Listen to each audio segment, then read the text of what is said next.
Hello friends, कैसे आप सब। आई होप आप सब ठीक होंगे। स्वागत है आप सभी का स्टडी स्ट्रिंग में। आज हम गुप्त साम्राज्य से रिलेटेड कुछ क्वेश्चंस करेंगे। क्वेश्चंस स्टार्ट करने से पहले हम गुप्त साम्राज्य के बारे में कुछ जान लेते हैं। तो चलिए जानते हैं गुप्त साम्राज्य के बारे में। मौर्य साम्राज्य भारत के विशाल साम्राज्यों में से एक विशाल साम्राज्य था। यह पहला विशाल साम्राज्य था जो भारत में स्थापित हुआ। इसके पश्चात जो दूसरा विशाल साम्राज्य भारत में स्थापित हुआ उसका नाम है गुप्त साम्राज्य। ये दूसरा विशाल साम्राज्य था जो भारत में स्थापित हुआ था। मौर्य साम्राज्य के पतन के पश्चात छोटे छोटे राजवंशों का उदय हुआ और ये छोटे छोटे राजवंश छोटे छोटे भागों में बट गए, जिसके कारण इनका शासनकाल लंबे समय तक न चल सका। फिर कुछ समय पश्चात दूसरे विशाल साम्राज्य का उदय हुआ जिसे गुप्त शासकों ने स्थापित किया था और इसी को गुप्त साम्राज्य कहा गया। इसका जो टाइम पीरियड था वो 319 ईस्वी से लेकर 540 ईस्वी तक का था। इसका जो टाइम पीरियड था वो 319 ईस्वी से लेकर 540 ईस्वी तक का था। प्रारंभ में गुप्त शासक कुषाणों के सामंत हुआ करते थे, यानी गुप्त शासक जो भी थे वो प्रारंभ में कुषाणों के अधीन काम करते थे या कुषाणों के लिए काम करते थे। लेकिन कुछ समय पश्चात उन्होंने अपनी खुद की सत्ता स्थापित कर ली और शासक बन गए। अब इन्होंने अपनी सत्ता भी स्थापित कर ली, शासक भी बन गए। अब इनकी जाति से संबंधित देखते हैं। इनकी जाति से संबंधित काफ़ी मतभेद पाए गए हैं। कुछ इतिहासकारों का मानना है कि ये शूद्र जाति के थे, जबकि अन्य इतिहासकारों का ये मानना है कि ये वैश्य जाति से संबंधित थे। लेकिन अधिकांश इतिहासकारों का ये मानना है कि ये वैश्य जाति से संबंधित थे। अब प्रश्न ये उठता है कि इस साम्राज्य की जानकारी प्राप्त कहाँ से हुई। तो इस साम्राज्य की जानकारी कुछ स्रोतों से प्राप्त हुई है। ये स्रोत जैसे साहित्य, लेख, मुद्राएं, यात्रा विवरण, इन सब से गुप्त साम्राज्य की जानकारी प्राप्त होती है। स्रोतों के बाद आता है अब लेख स्रोत। अब किन लेख स्रोतों से पता चलता है गुप्त साम्राज्य के बारे में? तो इसमें सबसे प्रसिद्ध लेख स्रोत है प्रयाग प्रशस्ति लेख। सबसे प्रसिद्ध लेख कौन सा है इस साम्राज्य काल में? प्रयाग प्रशस्ति लेख, जो हरिसेन द्वारा लिखा गया। किसके द्वारा लिखा गया? हरिसेन द्वारा लिखा गया। हरिसेन समुद्रगुप्त के दरबारी कवि थे। इन्होंने अपने प्रयाग प्रशस्ति लेख में समुद्रगुप्त के बारे में वर्णन किया गया है। दूसरा लेख है एरण का अभिलेख, जिससे गुप्त साम्राज्य की जानकारी मिलती है। एरण के अभिलेख को भानुगुप्त का अभिलेख भी कहते हैं। इसमें भानुगुप्त के मंत्री गोपराज के बारे में यह बताया गया है कि गोपराज की युद्ध लड़ते समय वह वीर गति को प्राप्त हुए थे, जिससे उनकी पत्नी सती हो गई थी। इसी वजह से इस अभिलेख को एरण का सती अभिलेख भी कहा जाता है। यह पहला अभिलेख है जिसमें सती होने का पहला प्रमाण मिलता है और यह क्वेश्चन एग्जाम में भी आता है कि सती होने का पहला प्रमाण किस अभिलेख से प्राप्त होता है, तो वो है एरण का अभिलेख। प्रश्न ये उठता है कि किस किस साहित्य से गुप्त साम्राज्य की जानकारी प्राप्त होती है। तो पहला साहित्य जो है वो है देवी चंद्रगुप्तम की कहानी। कौन सा साहित्य? देवी चंद्रगुप्तम की कहानी। इस साहित्य में गुप्त साम्राज्य का वर्णन किया गया है, गुप्त साम्राज्य की जानकारी प्राप्त होती है। दूसरा है मुद्रा राक्षस की कहानी। इस साहित्य में भी गुप्त साम्राज्य का वर्णन किया गया है। अगला है कामसूत्र तथा कालिदास की रचनाओं से भी गुप्त साम्राज्य की जानकारी प्राप्त होती है। तो के बाद अब मुद्रा स्रोतों की बात करते हैं। मुद्रा स्रोतों से भी गुप्त वंश की जानकारी प्राप्त होती है। जैसे सबसे ज़्यादा स्वर्ण के सिक्के गुप्त शासकों द्वारा चलाए गए। सोने के सिक्कों के माध्यम से गुप्त वंश की आर्थिक स्थिति के साथ साथ कला की स्थिति का भी पता चलता है। अब ये कैसे पता चलता है? कुछ स्वर्ण सिक्कों पर समुद्रगुप्त को वीणा बजाते हुए दिखाया गया है। इससे पता चलता है समुद्रगुप्त का वीणा के प्रति रुचि और उन्हें वीणा बजाने की कला से वे निपुण भी थे। प्रश्न ये उठता है कि गुप्त वंश के संस्थापक कौन थे? तो गुप्त वंश के संस्थापक श्री गुप्त थे। इनके बारे में प्रयाग प्रशस्ति लेख में मिलता है। प्रयाग प्रशस्ति लेख में इन्हें गुप्त वंश का संस्थापक बताया गया है। श्री गुप्त के बाद उनके पुत्र घटोत्कच शासक बने। इन्होंने गुप्त शासकों में सबसे पहले महाराज की उपाधि धारण की थी। घटोत्कच गुप्त के बाद उनके पुत्र चंद्रगुप्त प्रथम ने शासन किया। चंद्रगुप्त प्रथम को वास्तविक गुप्त संस्थापक कहा जाता है। किसे वास्तविक गुप्त संस्थापक कहा जाता है? तो चंद्रगुप्त प्रथम को। अगर एग्जाम में केवल गुप्त संस्थापक पूछा गया हो तो आप श्री गुप्त आंसर देंगे, लेकिन एग्जाम में वास्तविक गुप्त संस्थापक पूछा गया हो तो आप आंसर चंद्रगुप्त प्रथम देंगे। चंद्रगुप्त प्रथम ने प्रथम महाधिराज की उपाधि प्राप्त की। इनके बाद समुद्रगुप्त ने शासन किया। समुद्रगुप्त से संबंधित काफ़ी क्वेश्चन पूछे जाते हैं। इनका शासनकाल 335 ईस्वी से लेकर 375 ईस्वी तक का था। समुद्रगुप्त को भारत का नेपोलियन भी कहा जाता है। काफ़ी बार एग्जाम में आ जाता है ये क्वेश्चन कि भारत का नेपोलियन किसे कहा जाता है? तो भारत का नेपोलियन समुद्रगुप्त को कहा जाता है।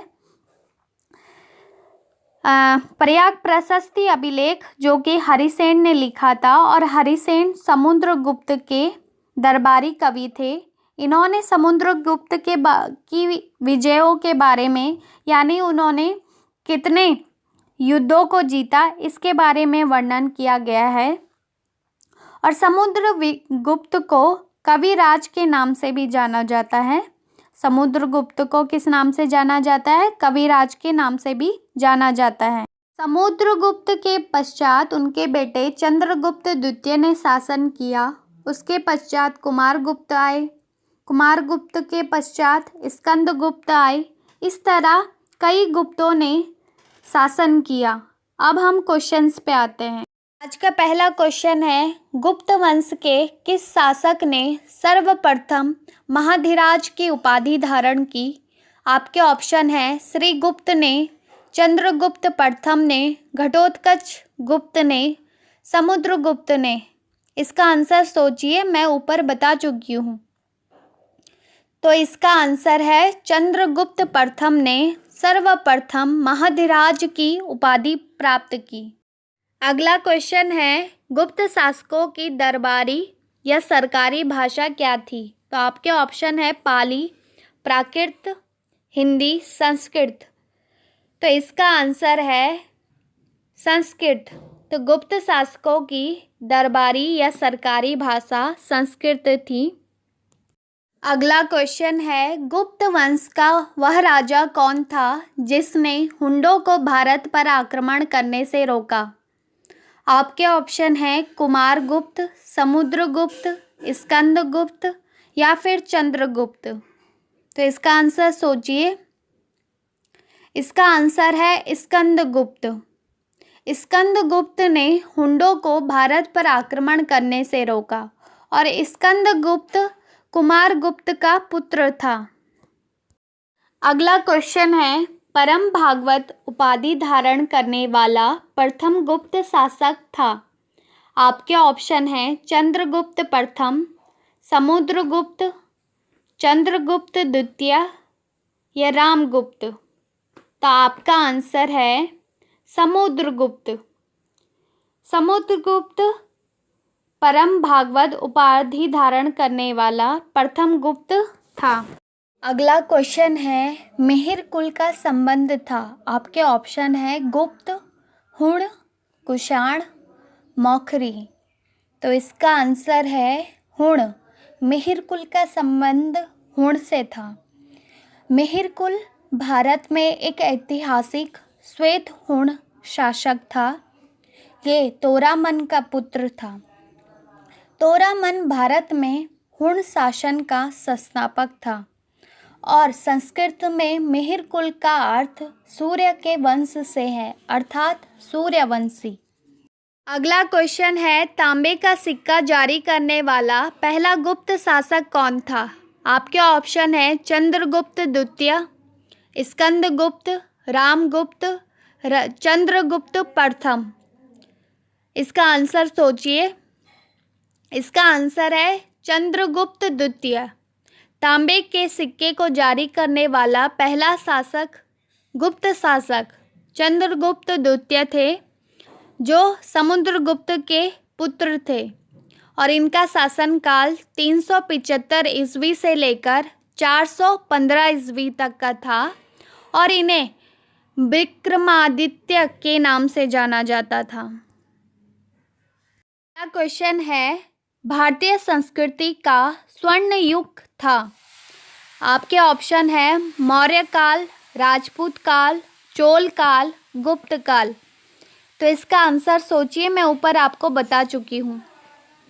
तो इसका आंसर है गुप्त काल। मैंने आपको ऊपर बताया कि सबसे ज़्यादा स्वर्ण के सिक्के गुप्त शासकों द्वारा चलाए गए थे। अगला क्वेश्चन है गुप्त काल में सोने की मुद्रा को क्या कहा जाता था? तो आपके ऑप्शन है निष्क, दिनार, कारशापण, काफिनी। तो इसका आंसर है दिनार। गुप्त काल में सोने की मुद्रा को दिनार कहा जाता था और मैं पहले भी बता चुकी हूँ कि सबसे ज़्यादा स्वर्ण के सिक्के गुप्त शासकों द्वारा चलाए गए थे और इसी कारण गुप्त वंश ने भारत को सोने की चिड़िया का नाम भी दिया था। अगला क्वेश्चन है फाहियान किसके शासनकाल में भारत आया था? आपके ऑप्शन है अशोक, चंद्रगुप्त प्रथम, हर्षवर्धन, चंद्रगुप्त द्वितीय। तो इसका आंसर है चंद्रगुप्त द्वितीय। फाहियान जो कि एक चीनी बौद्ध भिक्षु यात्री था, ये चंद्रगुप्त द्वितीय के शासनकाल में भारत आया था और इसने एक बौद्ध ग्रंथ लिखी जिसका नाम है फॉ कुओ की। फॉ कुओ की में इसने गुप्त वंश का वर्णन भी किया है। अगला क्वेश्चन है उत्तर गुप्त युग में जो विश्वविद्यालय प्रसिद्ध हुआ था वह कौन सा था? आपके ऑप्शन है कांची, तक्षशिला, नालंदा, वल्लवी। तो इसका आंसर है नालंदा। नालंदा विश्वविद्यालय कुमारगुप्त प्रथम ने स्थापित किया था। यह बिहार के नालंदा जिले में बना है। अगला क्वेश्चन है चरक और नागार्जुन किसके दरबार की शोभा थे? आपके ऑप्शन है कनिष्क, चंद्रगुप्त मौर्य, अशोक, समुद्रगुप्त। तो इसका आंसर है कनिष्क। अब कनिष्क कौन थे? कनिष्क प्रथम कुषाण वंश का राजा था। कुषाण वंश का राजा था जिसे कनिष्क महान भी कहते हैं, जिसका साम्राज्य बैक्ट्रिया से लेकर पटना तक फैला था तथा राजधानी गांधार थी। अगला क्वेश्चन है भारत में महान रेशम मार्ग किसने आरंभ कराया? आपके ऑप्शन है कनिष्क, अशोक, हर्ष, फाहियान। तो इसका आंसर है कनिष्क। भारत में महान रेशम मार्ग कनिष्क ने आरंभ कराया। अब क्वेश्चन आता है कि रेशम मार्ग क्या है? रेशम मार्ग प्राचीन काल और मध्यकाल में ऐतिहासिक व्यापारिक मार्गों का एक समूह था जिसके माध्यम से एशिया, यूरोप और अफ्रीका जुड़े हुए थे। इसका सबसे जाना माना हिस्सा उत्तरी रेशम मार्ग है, जो चीन से होकर पश्चिम की ओर पहले मध्य एशिया में फिर यूरोप में जाता था और उनमें से एक शाखा भारत की ओर जाती थी। आई होप आपको आज की वीडियो पसंद आई हो और आपने बहुत कुछ सीखा हो। एंड आपसे रिक्वेस्ट है, प्लीज़ लाइक करना ना भूलें। अगली वीडियो को देखने के लिए प्लीज़ सब्सक्राइब करना ना भूलें। घर पे रहिए, सुरक्षित रहिए। Thank you.